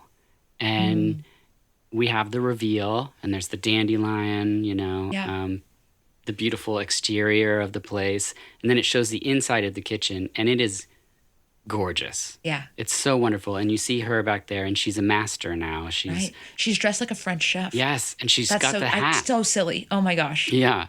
And someone bought me one of those hats. Oh, really? I think because of that scene. That's pretty awesome. I was like, I don't. You should have one that has Umi Organic. Yeah, I don't know. I'm not feeling I need to have a hat on my head that's 2 feet tall. Right. That's true. But she looks great in it. Yeah, no, totally. It's amazing. And they come and they start eating, and the music is swelling, and the man it keeps showing his face, and he has this look of, I guess, a great satisfaction or almost you would think it's love, but this isn't a romance film between the two of them. No, it doesn't seem that. Yeah, you think it might be a couple times, but yeah, but that's another thing I appreciate about it. Yeah, kind of great that it isn't. He's not teaching her because he wants something from her. You know, there's no ownership or power struggle in their situation. It's like she needs critique, and he's willing to provide that. And the music's swelling, and I'm so excited at this part of the movie because everything just feels so cozy and warm. And then I realize that it's ending, and it's like that part you were talking about with your noodle soup where you're like, it's going to go away. Yeah. And then just like in a Western, we'd see them go and get back in their dairy truck, and they'd start driving away. And that's the end of the movie. Well, it's not really the end of the movie. Because then we get the credits. Yes. Which is a woman breastfeeding. Yes. And we start far away. And as the credits are going, we're getting closer and closer and closer until we're almost right where the baby is. We're so right up on the baby nursing. Perfect ending. Yeah. Brilliant to me, I think. Oh, it is completely. I mean, yeah. When you realize that everything he's done has done with such great intention, it's just, what a wonderful way to leave off. I mean, we haven't talked very much, and we can keep it brief, but there's some really erotic scenes in that movie. Oh, sure, yeah. And there's a scene where our gangster and his babe try to pass an We're gonna egg talk yolk about it. back and forth between Yes. their mouths without breaking it. And I feel like that the sexual innuendo there is really explicit. But then the finale where this beautiful woman is breastfeeding her Yeah. child, it's this really interesting thing where it points to like we begin our lives with what in this scene feels like it's teetering on the erotic, and not even. It's like it feels erotic, but it's a child Yeah. in those first moments of life drinking the most delicious thing perhaps they will ever eat in their life. Yeah. Who knows? I can't remember. Well, one of my thoughts about that is when we had our daughter, it was the first time I was really around somebody breastfeeding in close proximity. And what you notice is their eyes like closing and rolling back in their head, which is a lot like you were talking about with that bowl of ramen that you had, where you're having this profound moment where you're closing your eyes and it's so like intense. Yeah. And that's that connection in the earliest stage Right. of life. Yeah. Totally. I mean, it's like we all are born, those of us who have that particular, I mean, plenty of people who, don't breastfeed. That's still on topic of eating. But that scene. That's my other podcast. Yeah. People who don't breastfeed. Yeah, but that scene is like, how is it that any of us come into this world and don't end up obsessed by food? Yeah. Interested in those beautiful moments of simple hedonism. Like it just seems as essential to being human in that moment. And I loved that. It like we are all somehow implicated in this movie and in the intensity with which it portrays food. It's so good. Yeah. And it's at the end of the movie, which is another show. Like, if you wanted to be on the nose, we'd start there. Yeah. And then we'd move through. But by putting it there, Yeah. he takes you back to a beginning of sorts, which is just fascinating. Totally. And it's like, the other fun thing about Tampopo is it feels like he's looking at specific things, but he's also looking beyond those things. Yeah. It's like the master's focusing on one thing, but it's also other people and their relationships brought that person to that thing. So there's a community and there's these people. And it's a big picture, but it's also someone looking at, Yeah. I don't know. It's just like, I feel like this contraction and expansion happens, throughout the movie that Yeah, really totally. paints a broad picture. Right. It's so scattershot, but it never loses you. Yeah, it doesn't feel disjointed. Yeah. Like they said it in the one of the essays, it's the little bits are still forwarding us from point A to point B. It's not a distraction or he just wants to throw something in there. You kind of get like, whether it's the ladies with the spaghetti or, like we're still in the same mode, like moving a certain way. But yes, I'm glad you brought up the yolk situation because the food stylist said they went through multiple versions of eggs to find one with a thick enough membrane That they could actually pull that off. that they could pass it back and forth. And in that scene, she's actually underneath the actors handing them yolks. Amazing. So anytime one of them broke or didn't work out or they needed a second shot, she's like just below them, like getting them, eating it's into like them. the funny thing is that I think that scene is like hilariously intense. Yeah. But they make that so erotic. This couple is like all about that. But actually, it sounds like a frustrating and not that fun thing to do with another person. Right.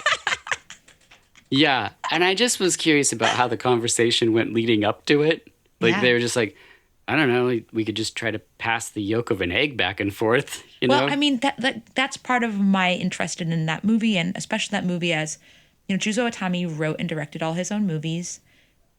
And who knows how he did that, but all him or other people conceived of every scene in that movie. And like, what was that process like? How did they come upon them? How did they choose to orchestrate them in the way that they did? It's interesting. Also, there's restraint, and he can do whatever he wants in a way. He's broke the fourth wall at the beginning. He's ending with this breastfeeding scene that we don't even know these characters. Yeah. When the gangster is shot, we don't see the people that shoot him. Yeah. It's just we don't know why he's been shot. It's from our point of view. Yep. And as he's bleeding and telling the story about the wild boar, he doesn't talk to us again. But we're directly in his face. Yeah. This would have been a prime opportunity to just be like, and then he talks to the audience again and brings it back. Only the opening scene. Just the opening scene. Yeah, yeah. which is great. It's Yeah. just like this Yeah. restraint. It's like, I can do whatever I want, but I'm also going to show you that I'm not going to do it Yeah. all the time. Totally. Because it would become so messy. Yeah. You know? But totally. it's just such an impressive piece of film. And then there's this beautiful moment before we get to that part that I had here at the end. One thing I wanted to mention was that one of my favorite things about the film is the trial and error aspect, and that there's no like, you're a wizard Harry moments. It's all, she's a real person and she works. And I think that that's my hope in any of these episodes, is that people will hopefully attempt what they're aspiring to do. And hopefully hearing the stories of people like yourself, they'll be like, I'm passionate about this thing. Why am I not making this my thing? Why am I not going through the steps, putting in the work? Right. So I love that part. And then she says that in life, life is like a ladder, and some work to climb higher, and some don't even know that they have a ladder, and that he helped her see that she had a ladder. And I just thought that that was so beautifully put. Yeah, totally. Because it wasn't, he didn't give her anything. She says, you helped me see that I had a ladder. Yeah. I mean, if I could do that for anyone in my life, then that's like a great life lived right there. Totally. And my wife said that your mom was a part of the organic food movement. Oh yeah, for sure. If that's our jump, that my mom is the reason that I knew that I had a ladder.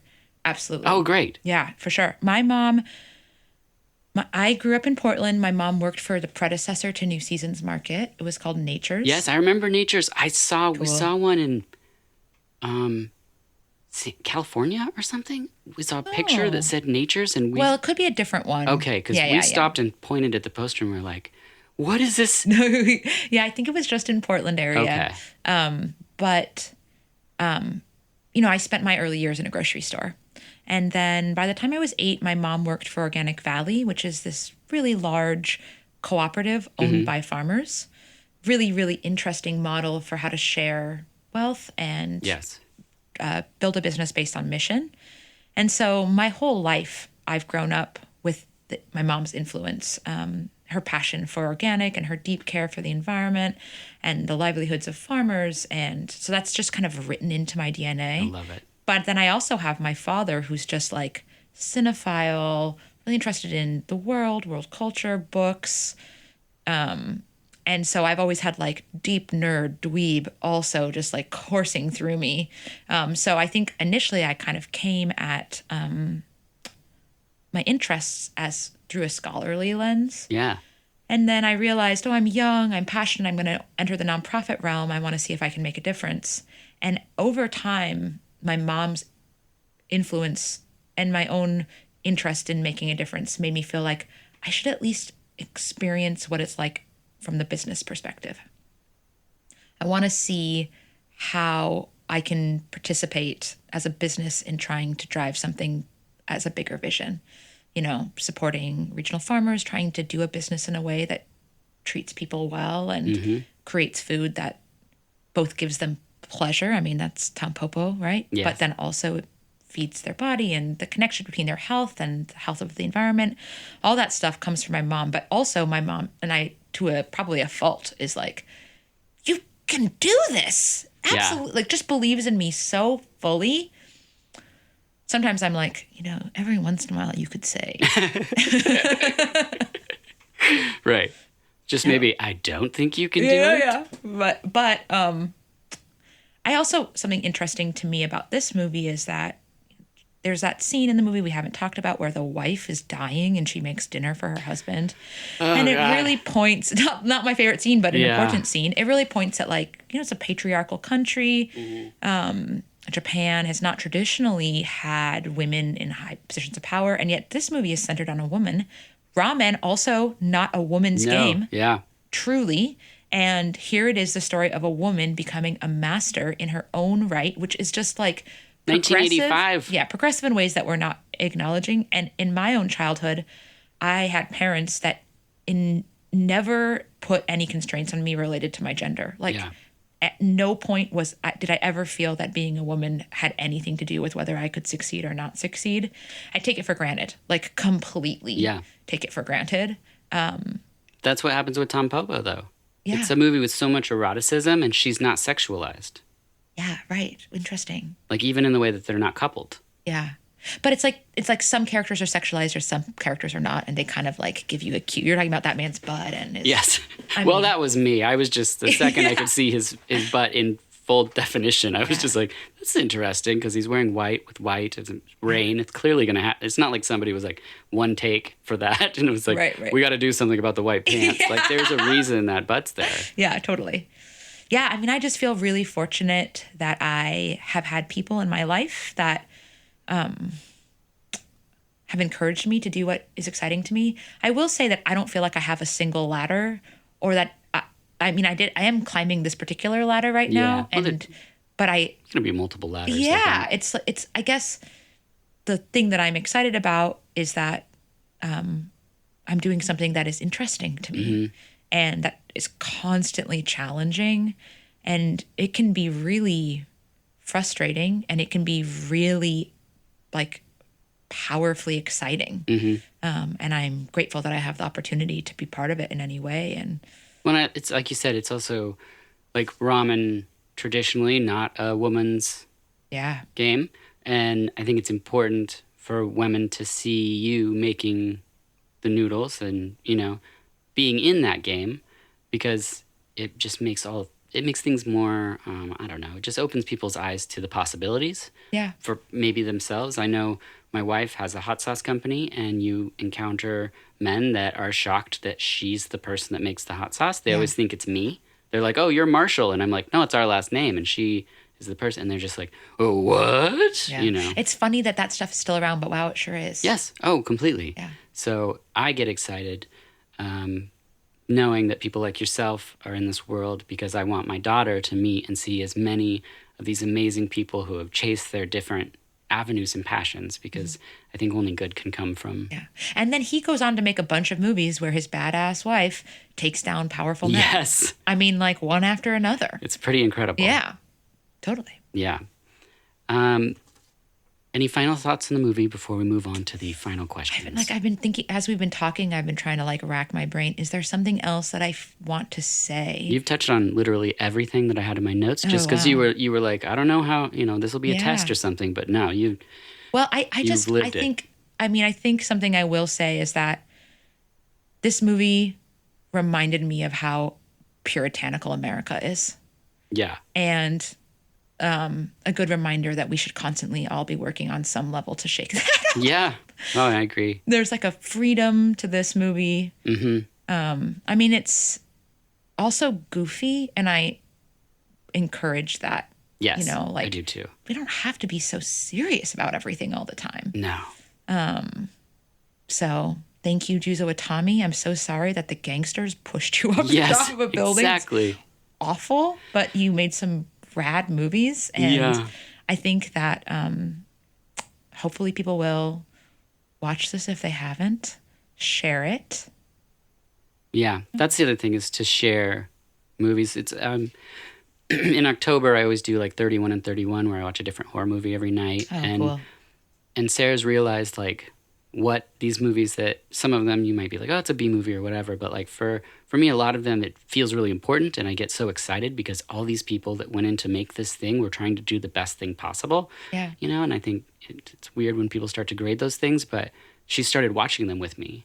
And that's been a whole nother thing for us to watch these films and to talk about them and have a conversation. Yeah. And for me, growing up watching a lot of movies, it was a solo thing, except for on like Fridays I'd have groups, but like for the most part it was just me. And then it was hard to find people to have conversations with, because I'm like, oh, I just watched this movie, and the person's like, I've never heard of it, and then you're just like kind of alone. So that sharing piece is very important. Well, my offer to listeners is that if you're in the Portland area and you are going to screen Tampopo for 10 or more people, I will provide noodles for you. Whoa. Yes. You have to make your own broth and stuff and cook Sure, them. And I sure. will describe in depth how to cook them, because I get a little bit crazy that way. Oh, that's great. But 10 people or more, if you're going to do a screening, holler at me. I'll give you some noodles. That's incredible. Are there any common misconceptions about being a ramen maker? I've never met another one. Well, I think people have an image of, noodles being hand rolled, or like that beautiful act of those hand pulled noodles that people do. And, we're using machines like the Tokyo Menki, and it's pretty awesome. I mean, it's like, I call it the wave of noodle. It's basically a series of rollers that take a thick section of noodle and make it thinner and thinner and thinner in one long rolling process. But yeah, I mean, I like I don't know about making it so much, but I encourage people who are going to cook them to like really pay attention while they're doing it and be engaged with it, because a fresh noodle is a little bit too easy to, we like to say it's simple but not easy to cook them. Yeah. It's not difficult to do it, but you can cook fresh noodles in too little water. You can forget to tease them apart. You can not stir them. Right. I think what I do a lot of times with noodles is I put them in, I look at the package, and I put the timer for that many minutes, and then I strain them. Yeah, right. Well, totally. And that, like, as long as you're there when the timer goes off, in this case, you want to stir the noodles in the water. You want to make sure there's enough water. I just encourage people to put in attention to the actual cooking of the noodle so that you end up with something truly great. I think that's perfect. Yeah. What is a good day like for you? Generally? Yeah. Whew. Well, on a perfect day, I wouldn't work at all. Okay. That's a good day too. Then what would you do? I would go on a hike, play basketball, make a big meal, watch a movie, be with my friends and my loved ones. And you said off mic that you love Japanese cinema. Oh my gosh, yeah. Love Japanese and Japanese books. Oh, one other detail. Yeah. Maybe for the cutting room floor, but so one of the authors that I think is really fascinating married Juzo Watami's sister. So he went to high school with Juzo Watami. His name is Kenzaburo Oe. He wrote a lot of books, but A Personal Matter is one of the more famous ones. I really love Nip the Buds, Shoot the Kids.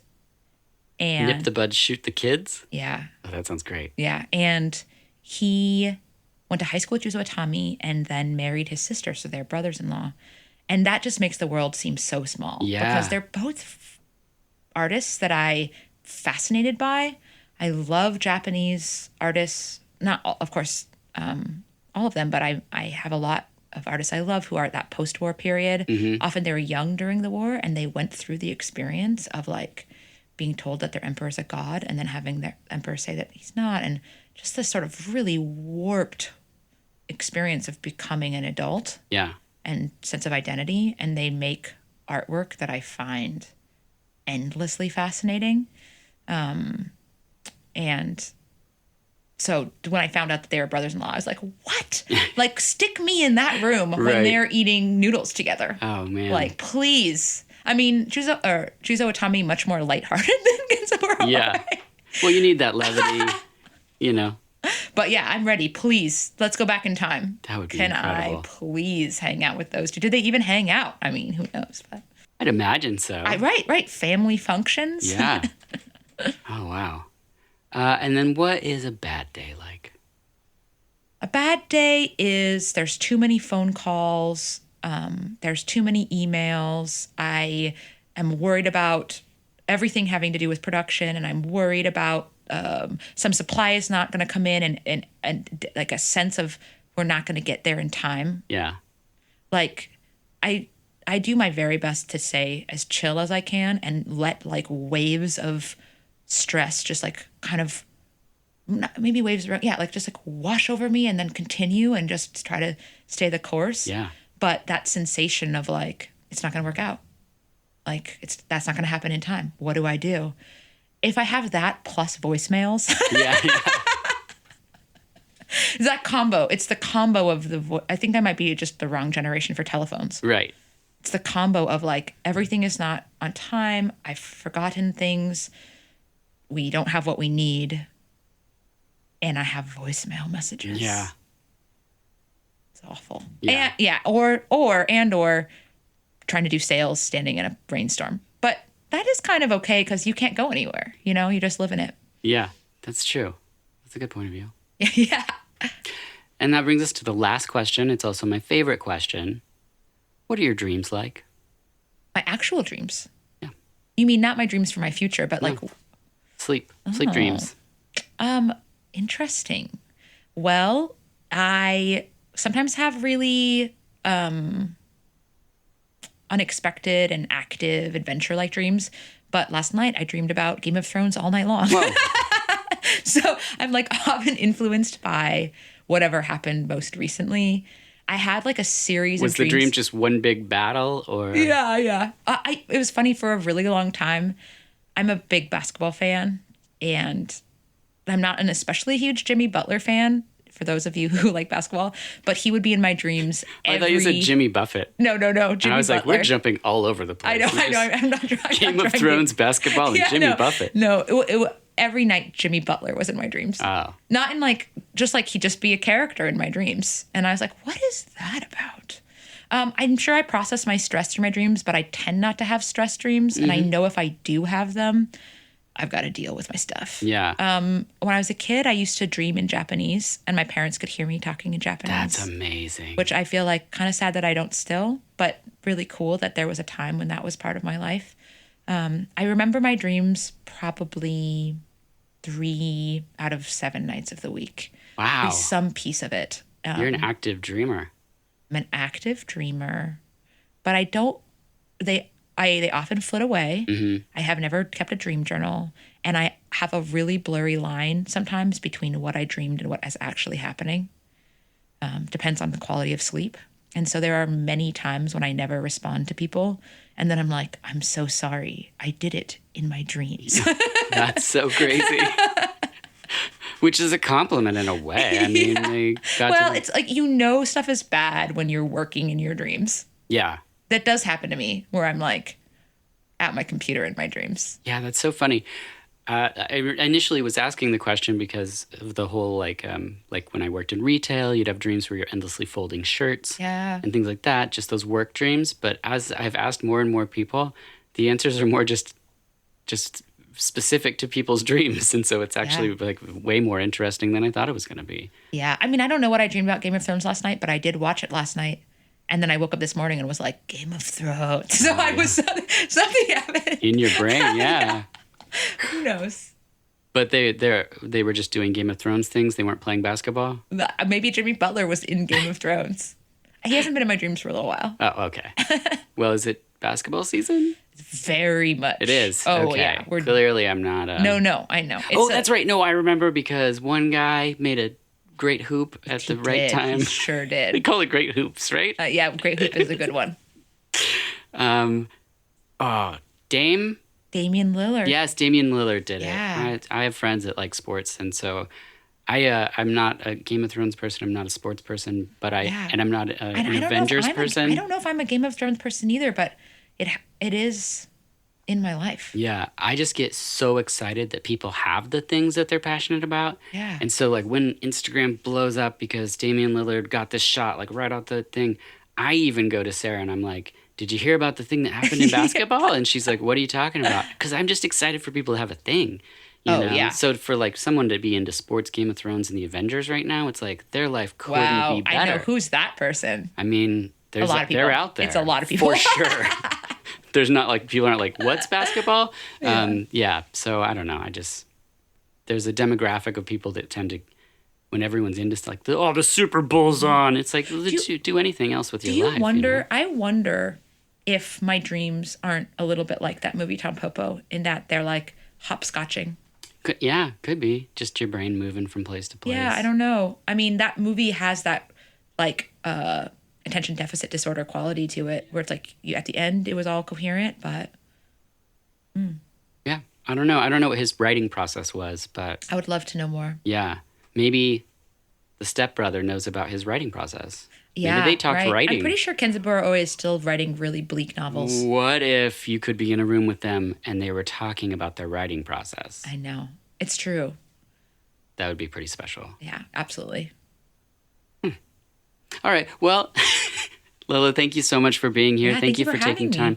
Thank you for talking about Tampopo with us. Yeah, thank you for asking me. Of course. And so the offer's on the table if people have a showing of 10 people or more, and let you know that you'll bring the noodles. Bring the noodles, absolutely. That's awesome. All right, thank you. Yeah. Links to our guest and topics of the conversation are up on the website vh-us.com. Please share our episode with anyone who you think would be interested. Rate, review, and what have you on your preferred platforms. If you would like to follow along visually, our Instagram is vh.us. If you're going to be in Portland, Oregon, or you live in Portland, Oregon, and you would like to be a guest, then please put guest and your profession in the heading of the email. If you'd like to recommend a movie, then please put movie and the title in the heading. Thank you for listening. I'd also like to thank my engineer, JL, and my producer, Wade Allen, and of course, my amazing wife, Sarah Marshall. Until next time, I'm Dirk Marshall, and this has been VH Us.